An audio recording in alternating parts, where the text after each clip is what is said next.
Je mi veľkou cťou, že vám môžem oznámiť, že po siahodlhých, sa mi chce povedať, ale siahodlhých a veľmi ťažkých diskusiách mnohých občanov, laikov i odborníkov, zástupcov rôznych občianskych združení, občianskych iniciatív, sa našiel toľko očakávaný a všeobecne akceptovateľný kompromis. Veľmi ťažko sa rodila, ale napokon vznikla dohoda. Dohoda o 3 základných požiadavkách, ktoré musíme spoločne presadzovať. Pre mnohých to bolo veľmi bolestné, verte. Mnohí museli ustúpiť a väčšina musela zľaviť zo svojich predstav. Ale urobili to.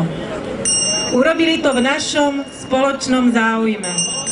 Vo viere, že ak budeme spoločne postupovať, budeme jednotní a navzájom sa budeme podporovať, vtedy máme šancu na úspech.